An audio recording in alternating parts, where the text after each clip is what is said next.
Consumers want to know the facts about the products they buy, but America's agricultural landscape is not easy to navigate. Between different companies, scientific advancement, government regulations, advertisement campaigns, and an unhealthy amount of myth and misconception, anyone would be hard-pressed to make sense of it. That's where Real Ag comes in. Kyle Bauer and the Real Ag crew bring you truthful, unbiased information about real agricultural concerns. From the producers who make your food, to the store where you buy the final product, and everything in between. This is Real Ag. Now, here's your host, Kyle Bauer. Plants get sick just like us. And just like us, there are people working to keep our plants healthy. Plant pathology is our topic today on Real Ag. Production of Real Ag is made possible by Servitech has been helping producers across the Midwest make the planet more productive since 1975. We are proud sponsors of Real Ag, helping tell the story of how your food makes it to your plate. The Kansas Soybean Commission, the Soybean Checkoff, progress powered by farmers. What is plant pathology? Pathology would be the study of diseases and how diseases affect the structure and function of whatever is affected by that disease. So plant pathology is the study of diseases of plants. So in this case, the plant would be like the patient. In plant pathology, we call it the host. So we study how diseases affect that host plant, how it grows, how it looks and produces food and functions both at a macroscopic level and a microscopic level.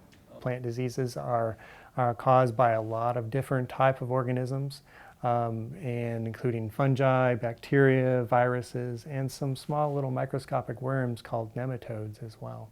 Sometimes people will ask me, what does a plant pathologist do? Or they've never heard what plant pathology is. So I usually explain that plants can get sick too, just like we have microbes or germs that can affect us.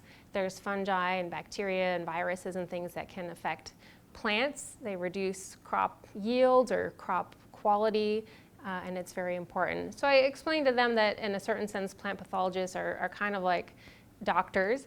And like in human medicine, there's different levels or different areas that people might focus on. So in my role, I'm kind of like a general family doctor in the world of plant pathology, in that I work on a lot of different kinds of plants and I help people solve their problems now. So part of my job is extension. I work with growers and I help them identify what's wrong with their plants and figure out what to do about them.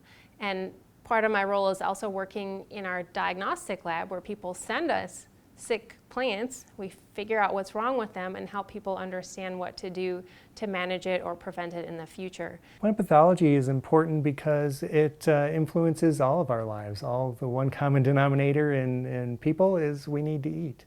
And plant pathology is all about producing the food that we need to be able to eat and trying to avoid some of the losses that could occur not only to the field while the crop is being produced, but also as storage molds or storage decay problems that can occur as we are storing food or transporting it to the people that need to eat it. Who becomes a plant pathologist? A plant pathologist would be somebody who studies plant diseases or works with plant diseases.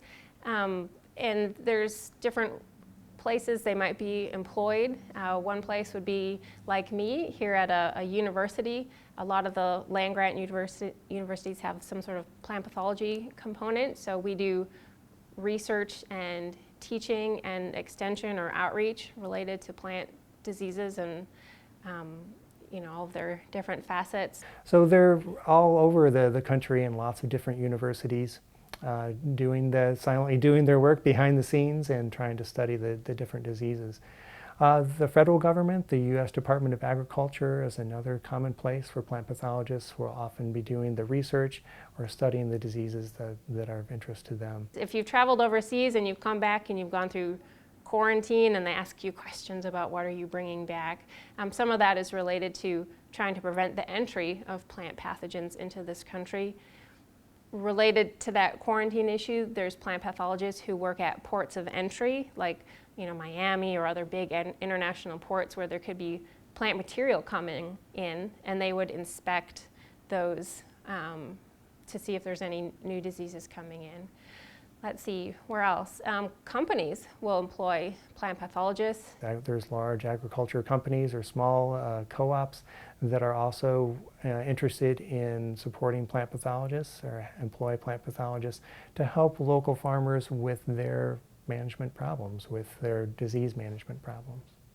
Big seed companies or breeding companies will often employ plant pathologists, or like in big like crop consulting kinds of companies working directly with growers, they might employ their own in-house plant pathologists to help diagnose diseases and provide management recommendations. So there's a lot of reasons somebody might choose to become a plant pathologist. My own background is that I was a botany major when I was an undergraduate, and I just really liked plants. And I worked part-time in the plant pathology department, and I got a flavor for what it was all about. The woman I worked for had a mix of research and extension as part of her program. So I got to see the research part where they're making new discoveries about plant diseases, as well as the extension or outreach where she was working directly with growers and helping them solve their day-to-day problems. So that kind of got me hooked. It was first that interest in plants, and then seeing how plant pathology could help people produce their crops. And there's a lot of other ways people can get into it. I have colleagues who started with an interest in genetics, and that's where they start, and then they kind of come into plant pathology based on a work experience or reading about it or a class, and they like to see how their more basic study or foundational kind of science that they're interested in has a link to agriculture or food security or something like that. People might come into plant pathology who have an interest in international development. The risks of food security problems are much higher in developing countries. So people who have an interest in that can merge that with an interest in plants or agriculture, and they might become a plant pathologist too. Well, someone becomes a plant pathologist for a wide range of different reasons. Some of us may have grown up with an agriculture background and may have experienced firsthand some of the outbreaks of diseases and the impact it had on our farms, either in orchards or vineyards or field crop production. Others, like me, come out of more of a biology interest. So it's a beautiful way of taking that scientific interest and then applying it to help real-world problems and problems that our world is going to face even more so as the world population continues to grow. I got interested in plants because I'm just interested in the outdoors and ecology, and my parents spent a lot of time taking us to state parks and stuff hiking when I was a kid. But as I got to learn more about plants, I started to learn kind of how magical they are. I mean, they take sunlight and turn it into food. I mean, that's pretty amazing. And they produce so many wonderful foods important for us to sustain our bodies. We've got our big staple crops like wheat, rice, corn, potatoes, which are so critical just to feed ourselves. And then we have such a wonderful array of different kinds of plants, the different fruits and vegetables that add flavors and spices and colors, and then all the other nutrients that we need to survive. So they're just amazing in that way. And then you look out in the world and you see all the beauty that plants provide to our world, the colors and textures that they add to our landscapes. And then at a really fundamental level, those plants are providing the very oxygen we need to breathe. So they do so much for us, and they're just sitting there kind of looking humble. They just grow. They're not talking or singing or dancing or anything, but they are doing so many amazing things behind the scenes. So that's what got me excited about plants. And then there's such a diverse array of diseases, and the way they interact with plants is very complicated. So I like that combination of plants and then these interesting diseases that affect them as well. Let's talk about diseases.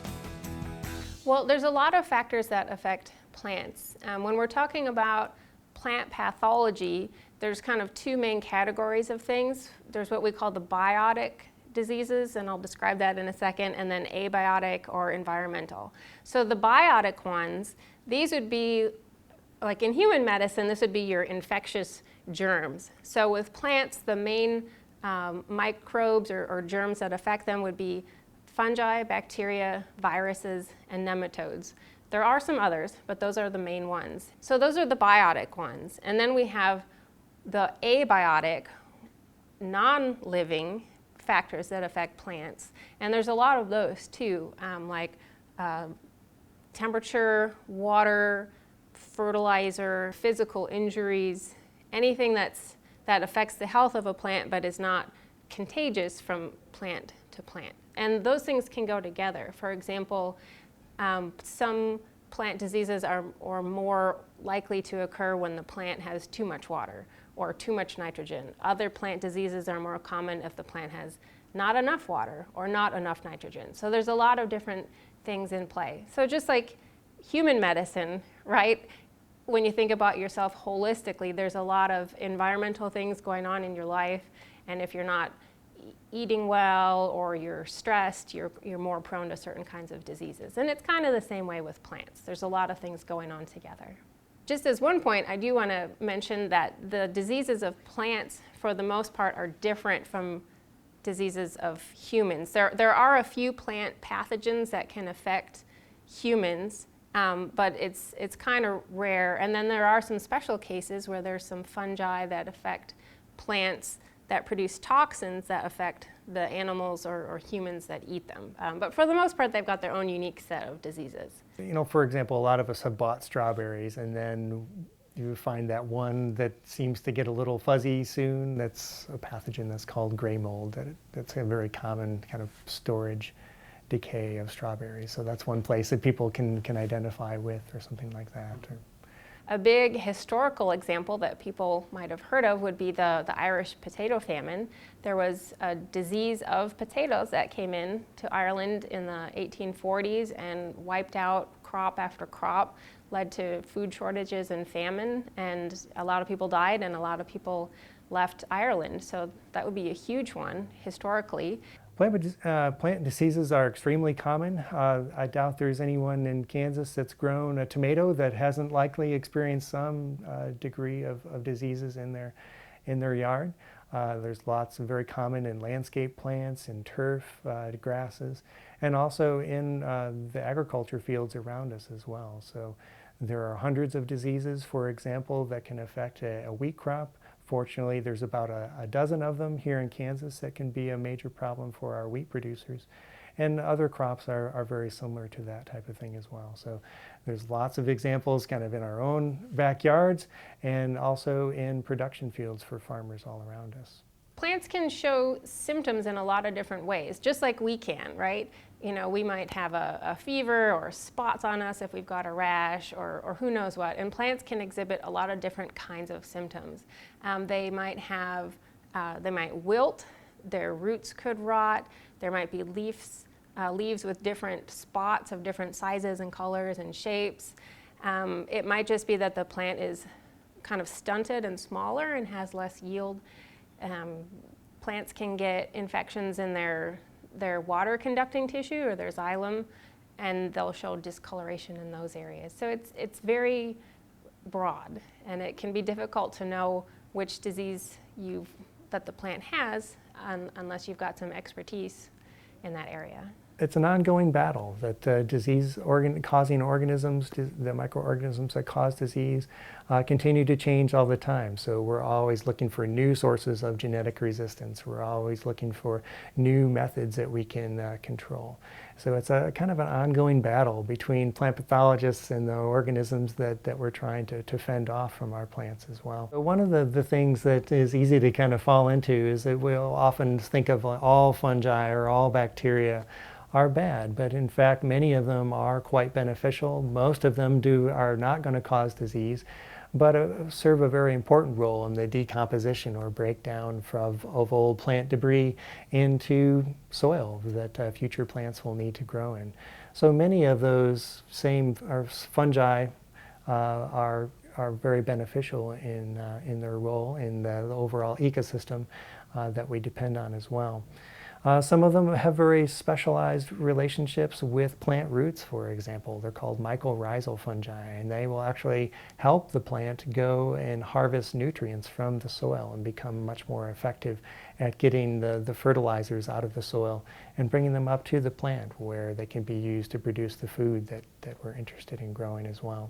And there's just a small percentage of those that are the real bad actors that are causing problems that are the diseases or the abnormalities of growth or loss of yield productivity of our crop plants. What are some techniques that scientists use to diagnose and treat plants? Well, understanding if a plant is sick really begins with an understanding of what normal plants or healthy plants would be looking like. So again, if we use an example of wheat or corn, if you know what a healthy wheat or corn plant looks like, you then have a pretty good idea if something's abnormal or something is going wrong with that plant, that it could be a disease. It could also be some problems that we may have to eliminate some factors such as environmental conditions or nutrient disorders that could be caused by just poor fertility practices as well. Some of the initial things that would help us understand whether a plant is diseased or not is really related to whether it has symptoms of disease. Symptoms may be anything ranging from spots or lesions on the leaves. It could also be just a discoloration of the plants resulting from a viral infestation. Abnormal growth of any kind would be a symptom that all is not well and the plant could be struggling with a disease. Right now we have a lot of different tools for managing plant diseases. I'll kind of list them and then mention some details about them. We've got resistant varieties or genetics. There's cultural practices you can use, as well as disease control chemicals like fungicides and things. So genetics or breeding is really critical, and I think that's a big part of the future of plant pathology and plant disease management, and that's where plant breeders are working with plant pathologists to come up with new varieties of plants that have resistance to diseases. And we have had a lot of successes with that. It's a very important part of a disease management program is using resistant varieties if they're available and if they fit in with your other production needs. And that would allow us to naturally resist the infection process or completely avoid, in many cases, the development of the disease. So that can occur, primarily that occurs through just conventional breeding. So that's just crossing with other wheat varieties, for example, and then picking the ones that, identifying those that naturally resist the disease. So plants are not just these simple targets for disease-causing organisms. They fight back. And many of them have very effective ways at fighting back. Some of it may be through their cell walls. The natural structure of the plant may make it very difficult for many organisms to get inside. Many fungi or bacteria can't penetrate unless the plant has been wounded in some way. Much like a person would get a cut and then could risk infections, sometimes plant pathogens can't get into plants unless there's some kind of wound or a structural breach there as well. There are also very active ways of, much like in a plant or much like in a human's or animal's immune system, that the plant is actively fighting back as well. They produce chemicals that are trying to shut down the growth of the fungus or a bacteria inside the plant as well. Then another piece of that would be the cultural practices, and that is really huge. What I mean by cultural practices are adjusting maybe planting time, fertilization, the site that you choose to plant that plant into to begin with, with drainage or soil conditions or such. You need to plant the right plant in the right place to make it successful and reduce disease pressure. Irrigation strategies, starting with good quality seed or good quality transplants. All of those are very important components of disease management. So we might be able to rotate our crops to try and create some distance or space between where we know the disease has occurred in the past and where the disease is not occurred. By finding those places where the disease hasn't occurred, we can provide that distance that reduces the risk of having a severe problem again. And then we've got the chemical management, which would be through pesticides like fungicides or bactericides. There's a lot of different products, and which one you use and how you use it, and if you're going to use it at all, depends on the crop and the time and some economics and a whole lot of other things. What is the future of plant pathology? Well, the future of plant pathology would include a lot of different things. We definitely need to be continuing forward with the genetics side of things and the molecular side of things, and understanding how plants and pathogens are interacting at a very fundamental level. When plants get attacked by pathogens, they don't just sit there and get infected. They're actually trying to fend it off. The pathogen maybe secretes a protein, the plant recognizes it and tries to turn on some defenses, and the microbe finds a way around it, and then the plant's trying to figure out a way around that. So there are plant pathologists and colleagues in related disciplines who are trying to break down that process at every step and understanding this turns on this, and this turns on this, and this turns off this. So that is really important to understanding at a very basic level, how does this all work? And then we can take some of that and move forward to management strategies. So that's really critical. But at the same time, we need to continue developing and improving our disease management strategies based on what we have now. We can't just wait for the future things to come along. We need to keep refining our disease strategies based on what we have now. And another important point for the future is I think we need to increase our interactions with related disciplines even more, with entomology or agronomy or horticulture, because plant growth is so complicated. We've got drought and water, temperature, fertilizers, insects, a lot of things interacting together. And what you don't want to do is encourage growers to do something that reduces plant disease, but on the other side is just not practical for agronomic reasons or makes plants more prone to some other sort of problem. So we need to hook all of those different parts of plant production together and work on it in a more holistic sort of way. Well, the future of plant pathology is maybe a big topic, right? Plant pathology is, by its very nature, is a discipline that continues to change and continues to incorporate new ideas, new technologies. So maybe the future of future technologies may be related to improvements in developing new resistant varieties, or better understanding how the disease-causing fungi or bacteria or viruses cause that disease, so that we can better head off those future disease outbreaks before they ever occur. So the future of plant pathology may include a kind of a revitalization of some of the applied aspects of what we do as well.